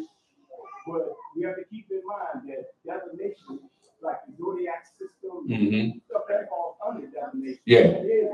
Yeah. And then we have to also look at the examples that the prophets and all of this stuff. There's no working good acknowledgement of that nature. Mm-hmm. So that those are things that need to be mentioned as well. That's true. When talking about birthday, King is zodiac, right. That can give you the future. Right. Telling us a horoscope, telling about birth, how they did for that month, all that, you know, and all that falls under divination. I agree with that. Like the brother brings up a good point. His point being that dealing with like understanding that about the birthday thing, that not dealing with the zodiac and the horoscope and all of that nonsense. Like we definitely don't deal with the zodiac signs, even though we understand that they are constellations, right? We don't deal with the horoscopes. We don't let the newspaper prophesy over our life.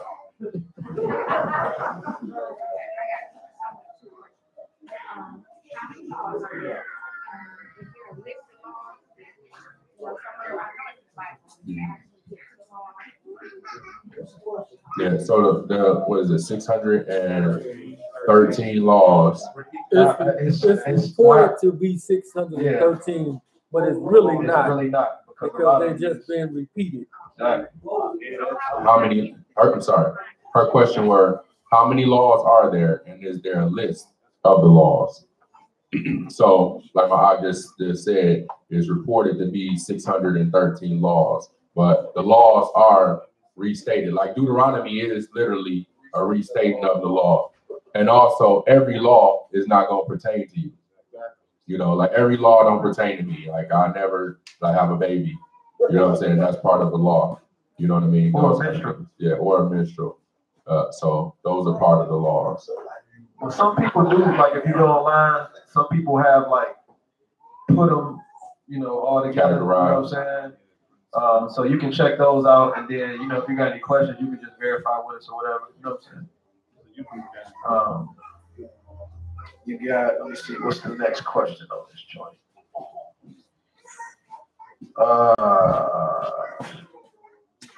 When is Passover? We're doing Passover on April 19th. April 19th. To the 26th. Nah, as it stands right now, I don't think we're going to be here. We're trying to set up the particular, so I don't think we're going to be here. But if something changes, I'll let you know. And then the details behind it, I got to talk. My aunt just texted me earlier. So I got to talk to him after service, and we discuss the details of how we're going to do it. So everybody will be informed, because I don't think we'll have enough space here. All right. It says, because we don't have to sacrifice anymore due to Yahushua being the sacrifice, is it mandatory to eat lamb for the feast? No. Because that lamb that you're eating is not sacrificed according to the ordinance. Anyhow, it's not like, you know, we understand that the Messiah is our sacrifice. Well, we are having lamb. That brother, you know what I'm saying? Don't get scared. You know what I'm saying? Like we have lamb. I think we have chicken. No, he could. It's either one of y'all or Brother Martin. You gotta be a whole lamb, right? Yeah, that's according to the ordinance of the feast. Yeah. I ain't never did a whole one, but I want to try. It might be on back of me. It's on you. But you Elder Martin. When you do the whole one, you're supposed to leave the organs intact. Y'all already know how I do it. No. I don't have y'all mad at me, so I'm not doing it. That ain't no cry. That'll stir yours up, so I don't want to do that. You know what I'm saying? What you just glad about that? I told y'all need to have a lamb off when you Lamb better. Get another piece of it. All right, I think that's all the questions on the chat, man. And So, I know it's a couple of announcement about what is a fundraiser coming, right? Fundraiser? What day? March 19th? April 19th? May 19th. May 19th. We don't know how the date is for that. That's good. Okay. So fundraiser, May 19th, details to come. Pesach, April 19th. And your details to come. 20th, yeah, well, the 20th is a Sabbath. The 20th is a Sabbath, but that's the day that we are gathering on the 20th, which is the first day of unleavened bread. Colors is white. We rocking white with the gold. It's the feast. So we come and white it out.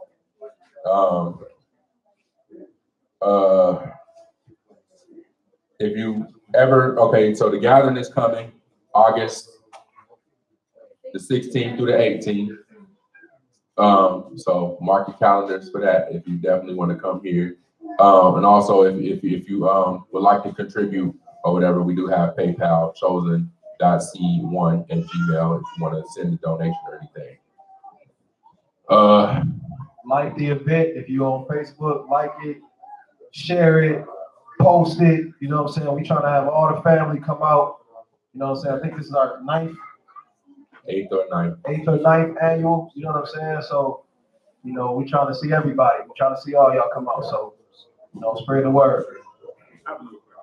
Go ahead, man. Circumcision. About who? Circumcision. Okay. Is that something that's still Do you need it? required, or is it? Yeah. That's part of the Torah. Yeah. I've heard people say it's, you know, No, that's part of it.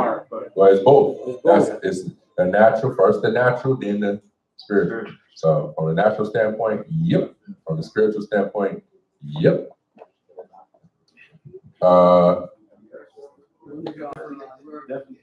When we emerging? Whenever you're ready. Whenever you're ready. In a couple months, it's gonna get hot. We done hit 40 degrees. We done hit 40 degrees. We can get out there. We can get out there. What was the temperature when we got out there? Yeah, it was like 30. It's like 29 degrees when we got out of the water. Yeah. No. The temperature outside was 29 which degrees. means the water was much colder. Yeah. But we all year round baptism, you know what I'm saying? So we encourage you to come out in the summer. Yeah, so we're gonna try to make sure that we do the week that we had a gathering. If you definitely want to come, we'll be doing immersions then too. You know, for anybody who will come for that. But we do them whenever you're ready. You know, so you just let us know. We schedule a time and we get out there. And the reason why we're talking about the temperature is we don't immerse in the swimming pool. Yeah, we do it in that living water. Yeah. My man said, answer his question. What up? Hold on. Hold on. Wait. Let me go. Question for the kids lesson. Brother Travis said that we are praying to the Most High. Brother Yaakov said the Most High has not dealt with because he is too pure. Why are we praying to him if he does not deal with us? Praying to the Father through the Son. It's in the book. That was the question? Yeah, that was the question, like the very first question. Oh, I didn't see that. Yeah, when we started off, the very first one. So all of your prayers are going to the Most High through Mashiach. All the things you ask in His name. His name. You know what I'm saying? So he deal with his son for sure. You know what I'm saying? But everything ultimately is going to the Father. But it's going through Mashiach. Oh, that's the tablet right there. I'm looking for the tablet. I know. You get that thing in there. Yeah, you know what I'm saying? So, everybody good? Ready to pray out? 6. Okay, so check this out. When we pray out, right, we're going to have to find a smooth way to transition into getting these tables up so we can sit and eat. So we good. We just...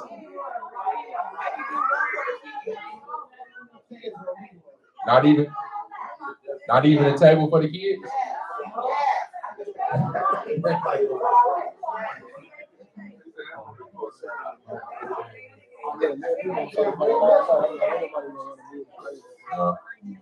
All right, well. We got one more song, y'all. So we're gonna sing this. We got this A and B selection. Oh, happy day. Oh, happy day. Then we're gonna pray out. Oh, happy. And I know there was a couple of special prayer requests.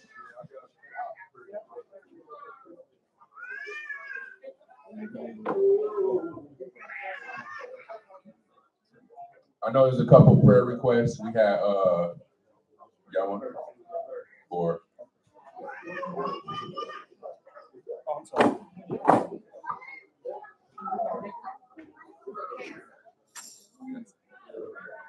Somebody else asked me for a prayer.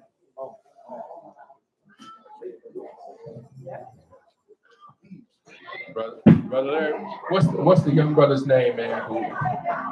The brother's name who you was telling me about?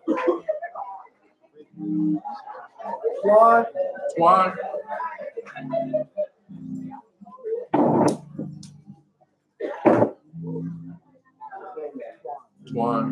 Okay.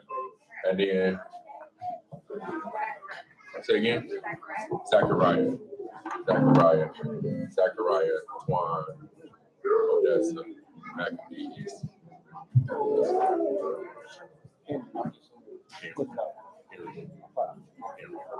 Henry Senior, Odessa, Maccabees, Twan, Zachariah. Somebody else asked for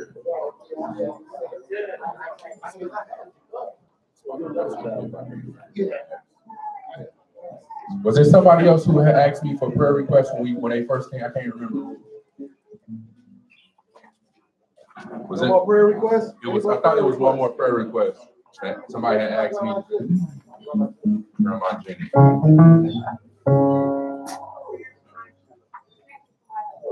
Protection for your two daughters. What's the name? Jasmine and Lene. Jasmine, Lene, Juan, Odessa, Maccabees, Henry, Zachariah.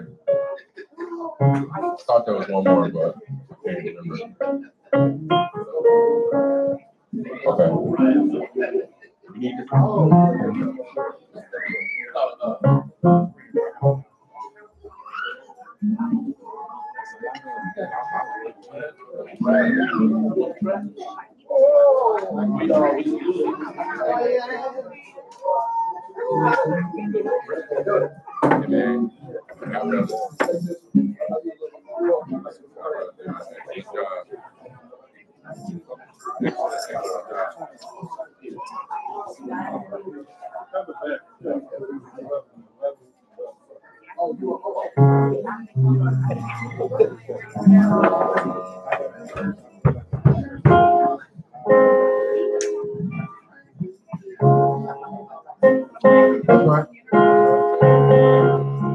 All right, y'all. Oh, I'm sorry, my bad. Sakari says she's singing today, y'all. Give a round of applause. Here's Sakari,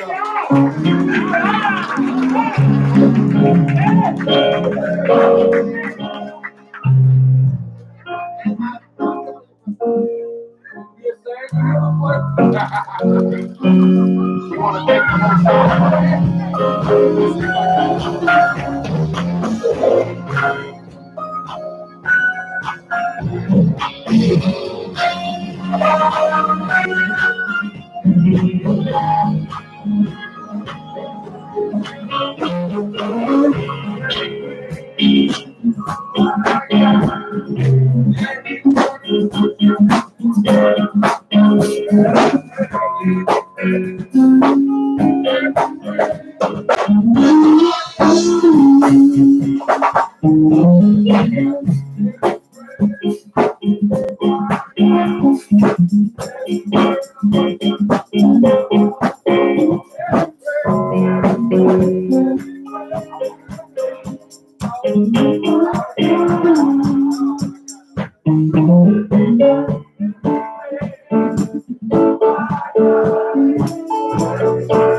Man, waiting on Brother B so we get our prayer.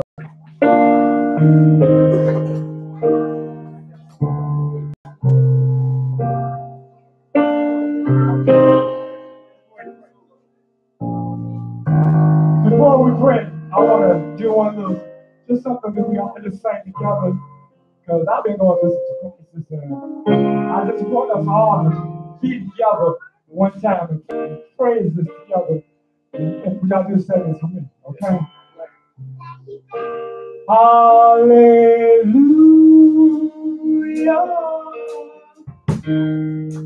Hallelujah. I'm losing my voice. Hallelujah. Hallelujah.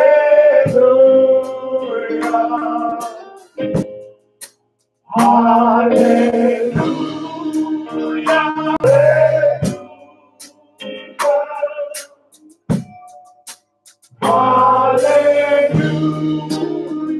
One more time.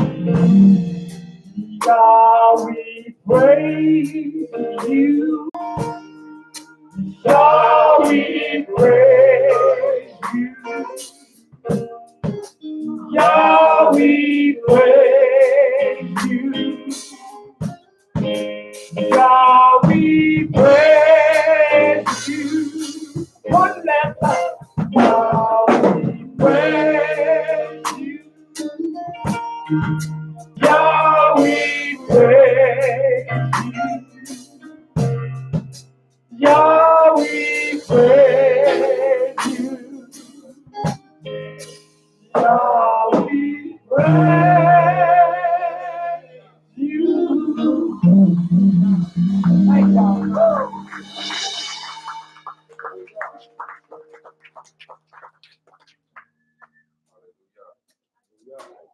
Let's pray. Father, we come before you, Father, thanking you, Father, for the sacrifice, Father, that was given, Father, for your son's blood, Father, that was shed for the remission of our sins, Father. Father, we pray and we ask, Father, that you would continue to lead us and to guide us into all righteousness, Father. Direct our path and order our steps, Father. We pray, Father, a special prayer for those names who are mentioned, Father, those people who have loved ones who are ailing, Father, for Brother Theophilus, Father, who lost his sister and their family, Father, for Sister Sarah and her daughters, Father, for Sister Sakaria and her aunt, Father, for those people who are ailing, for Brother Henry, Father, for Brother Zachariah, Father, for Brother Maccabees, Father, in the situations that each and every person is dealing with, Father. We pray right now, Father, with an earnest and sincere heart, asking, Father, that you would look past their faults to meet their needs, Father, that you would touch and heal, Father, those people who are ailing from any infirmities, Father, that you would renew the strength in the minds of those people, Father, who need you right now, Father, that you would work out any and every situation, Father, understanding that you and you alone are a provider, Father, are a healer, Father, and you can do all things, Father, and all things can be done through you, Father. Father, we also pray a special prayer, Father, for each person that is in this room, Father. that you would continue, Father, to uplift us, Father. Continue to edify us according to your scripture, Father. Continue to walk with us, Father, as we press toward you, Father. Father, we pray that you would just help us to examine ourselves, Father, to renew our mind and renew our strength, Father, on a daily basis. Father, these and all these things, Father, we give thanks and pray. Bashem Yahuwah, Wakakah Yehoshua Hamashiach, Barubaka Kodesh. So be it. Abinu, Shabbat Shemayim, Ikadosh, Shenka, Tabo, Bapuka, Yease, Ratonka, Bahre, Kasher, Nasha, Bashamayim, Tain Lanu, Kayon, Liki, Kikan, Uzlak, Lanu, 8, Ashmatenu, Kasher, Suki, Nanaknu, Lasher, Ashmu, Lanu, Wa'al, Tabinu, Lede, Masa, Ki, E, Hatsulanu, Mi, Hara, Ki, Laka, Kamam Laka, Wahagi Bora, Wahati Pare, Lobe, Ulami, so be it. Hallelujah.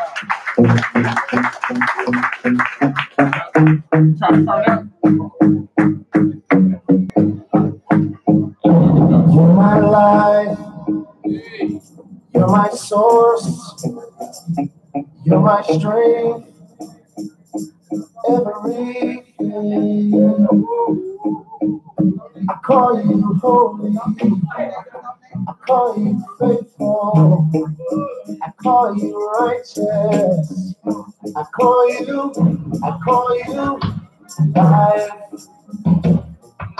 way, truth, everything you are.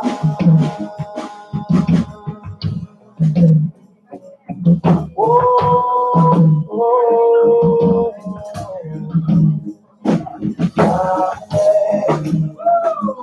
Yahweh, Yahweh,